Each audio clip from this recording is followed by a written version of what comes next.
మేము కర్నూలు రామచంద్ర మిషన్ సెంటర్కి వచ్చినాం అనమాట. ఇక్కడ దాన్ని హార్ట్ఫుల్నెస్ అంటాం అదర్వైజ్. So main ముఖద్వారము. ఇక్కడికి వస్తే లోపల అందరము ఇదో పెద్ద మెడిటేషన్ హాల్. సో దాదాపు ఒక 3000 మెంబర్స్ వరకు కూర్చోవచ్చు. చాలా పెద్ద మెడిటేషన్ హాల్ ఇక్కడ.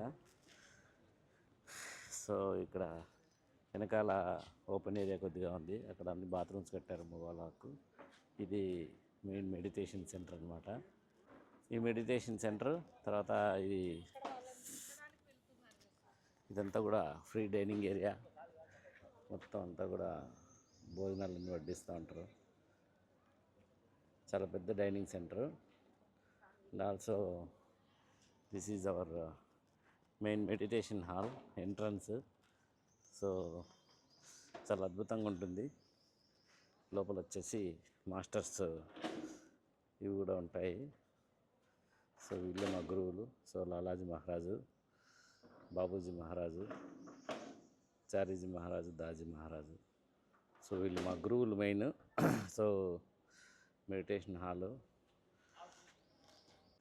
సో సింపుల్, మనం డెవలప్ అవ్వడానికి, మనల్ని మనం డెవలప్ చేసుకోవడానికి, మనల్ని మనం ఆత్మచైతన్యం తీసుకెళ్ళడానికి రామచంద్ర మిషన్ చాలా ఎక్కువగా కృషి చేస్తుంది.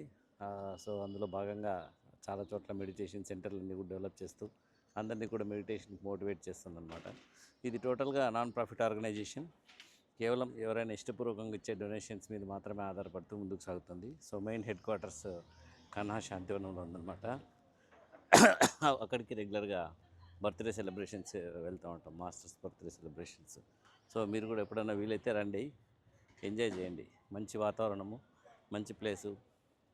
సో రాను రాను మెంటల్ స్ట్రెస్ అనేది సమాజంలో విపరీతంగా పెరిగిపోతుంది. ఎందుకంటే అందరిలో కూడా మితత్వం అనేది తగ్గుతుంది. మితత్వం అంటే మోడరేట్నెస్. మనకి ఎంత కావాలి, మనకు ఎంత సంపాదించుకుంటే సరిపోతుంది, ఎంత ఉంటే మనం హ్యాపీగా ఉంటాం అనేది తగ్గిపోతూ అందరం కాంపిటీషన్ ఆశ వైపు ఎక్కువగా వెళ్తున్నాం. కాబట్టి అందరిలో కూడా మెంటల్ స్ట్రెస్ అనేది బాగా పెరుగుతుందన్నమాట. సో అట్లాంటి మెంటల్ స్ట్రెస్ తగ్గించడానికి ఈ మెడిటేషన్ ఇట్లాంటి సాధనాలన్నీ ఉపయోగపడతాయి. వాటిలో ముఖ్యంగా హార్ట్ఫుల్నెస్ అనేది చాలా ఉపయోగపడుతుంది. బ్రదర్స్ అండ్ సిస్టర్స్ తీస్తాను, అందరినీ తీస్తాను సార్. మా వాళ్ళకి ఏమన్నా మెసేజ్ ఇన్నమ్మా. చెప్పండి, మెడిటేషన్ చేసుకోండి బాగుంటుందని చెప్పండి కదమ్మా. అందరూ హార్ట్ఫుల్నెస్ మెడిటేషన్ చేయండి, అంతరంగంలో ప్రశాంతతను పొందండి. ఫ్రీ ఆఫ్ కాస్ట్ అని చెప్పండి. దీనికి మీరు ఎలాంటి డబ్బు చెల్లించాల్సిన అవసరం లేదు. అది కరెక్ట్ బిజినెస్. మనశ్శాంతి వస్తుందంటే రారు, ఫ్రీ ఆఫ్ కాస్ట్ వస్తుందంటే వస్తారు. మీరు సార్ మనస్సు ఉంటే మనశ్శాంతి వస్తుంది, మనసు ప్రశాంతంగా ఉంటే సంతోషంగా ఉండగలరు. ప్రయత్నం చేయండి. మెయిన్ మనసును కంట్రోల్ చేసుకోవడంలోనే మన జీవితంలో సంతోషం అనేది ఉంది. సో ఎప్పుడైతే మనసును నిగ్రహించుకోకుండా, వ్యక్తిత్వాన్ని నిగ్రహించుకోకుండా అన్నిటి వెంబడి పరిగెత్తిపోతూ అన్నీ కావాలని చెప్పి ఆరాటపడినంతకాలం ఎవరికి ఎప్పుడు ఎక్కడ మనశ్శాంతి ఉండదు. సో సాధించు, గొప్పగా ఉండు, తప్పులేదు. బట్ ఆరాటపడుతూ నీ వ్యక్తిత్వాన్ని చెడగొట్టుకుంటూ హ్యాపీగా ఉండొద్దు, హ్యాపీగా ఉండు. ఇది రామచంద్ర మిషన్ మెయిన్ ప్రిన్సిపల్.